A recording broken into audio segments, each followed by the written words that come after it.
পাশে একটা দাগ দে। আম্মু কোন পাশে দাগ দিব? কোন পাশে আবার বলা লাগবে? না না না না, জানি জানি, দিতাছি দিতাছি। কালকে পরীক্ষা, তুই জানিস না কেমন সরেয়া লেখে 1 ঘন্টা ধরে পড়াইতেছি। 2 + 2 কত?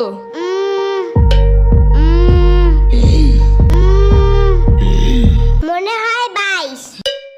কালকে পরীক্ষা, তুই আমার কোস 2 আর 2 22। 1 ঘন্টা ধরে পড়াইতেছি, ছোট্ট গরু একটা।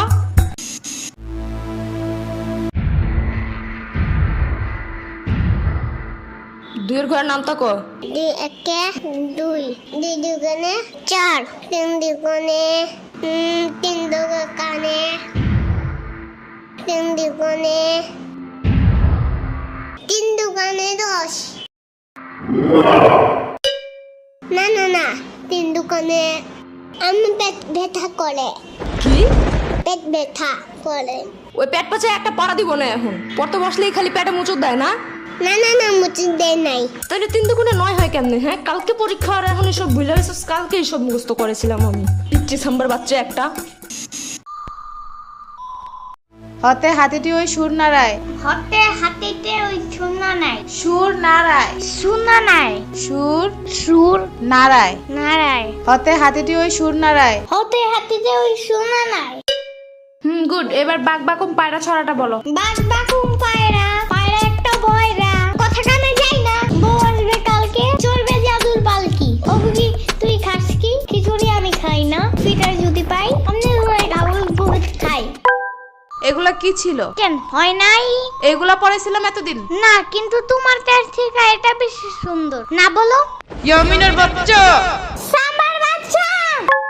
ওরে দেখো কেন? ওই তো মুখস্থ করে সেইটা। শ্রাবণের বাচ্চা। কতবার কমা, আমার কোনো বাচ্চা নাই, আমি নিজেই তো একটা বাচ্চা। বাচ্চার ঘরে বাচ্চা, ওরে কি শিখাছে এগুলা তুই? আমি না, এই কবিতা ফয়সাল বানাইছে। ফয়সালের বাচ্চা। লেখা লাভ নাই, ও বাসায় নাই। নেক্সট কবিতা লেখার জন্য খোলা প্রকৃতির কাছে গেছে, ওই যে বর্ডারিং এর পাশে।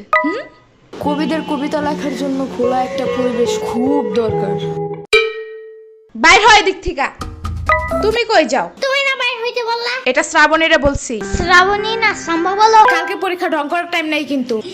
আমার ব্যাগ ছিঁড়ে গেছে। এত জলদি ব্যাগ ছিঁড়ে কেমনে? যুদ্ধ করে এটা নিয়া? আয়না দিব না মার্কেটে গেলে, এখন পড়ো। না, আমার চাইনিজ ব্যাগ লাগবে। চাইনিজ ব্যাগ কই পাবো আমি? আরে কুটি বাবু নাকি তুমি? জানো না গ্লেবে সব চায়না থেকে পড়েছে নে? আরে প্রোডাক্ট না, প্রোডাক্ট মদন। একটা হইলেই হয়। ওই অ্যাপসের ভিতরে অনেক অনেক অনেক কিছু আছে, তোমার যা যা দরকার। আবার পাপার কুটি প্যান্টের মতন প্যান্টও আছে, জানো? চুপ থাকো, পড়ার কথা মাথায় থাকে না? কোন গ্লেবে কি আছে, চায়না না কোরিয়া থেকে কি প্রোডাক্ট আনে, তা মনে থাকে কেমনে? আরে ঘোড়ার ডিম প্রোডাক্ট না, প্রোডাক্ট। তুই যাবে এদিক থেকে। এই যে আমার ফোন। এই যে আমার ট্যাব, তোমার ফোনের থেকেও অনেক বেশি বড়। ফোনের সাইজ দেখতে বলি নাই। আমি এখন পুলিশে কল দিব। পুলিশ কেন? পরীক্ষায় ফেল করলে জেলে ভরে রাখবে, সারাদিন জোর করে বাদাম বাদাম গান শোনাবে, রাত্রে ঘুমানোর সময় ফিটারও দেয় না ওনারা। অনেক কানলেও দেয় না? অনেক কানলে ওনারা বামে আর মুখে কষ্টিপ লাগায় দেয়, যেন কোনো দিক দিয়ে বাচ্চারা শব্দ করতে না পারে। কল দিব? একদমই না। তাইলে তাইলে আর কি? পড়ো আমার ইচ্ছা মতো, পড়াইতে পড়াইতে শেষ করে দাও। শোনো, যত যাই হোক পরীক্ষার হলে কিন্তু একদম ভয় পাবা না। ভয়ের কিচ্ছু নাই, মাথা ঠান্ডা করে লিখবা।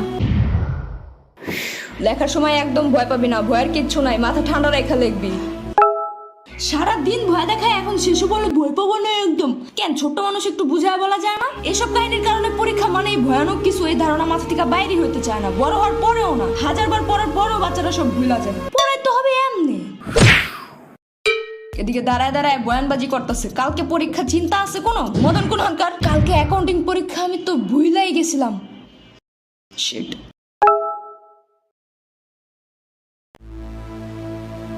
আমি পড়তে গেলাম। আর আপনাদের ইয়ামিনের মতো কোনো চাইনিজ প্রোডাক্টস লাগলে গ্লেব অ্যাপসে গিয়ে দেখতে পারেন। অর্ডার করার 24 ঘন্টার মধ্যে হোম ডেলিভারি, আর সবকিছুই ক্যাশ অন ডেলিভারি। আবার ওই অ্যাপসের লাইভ ভিডিওতে অনেক ডিসকাউন্টও দেয়। লিংক আমার ডেসক্রিপশনে দেওয়া আছে।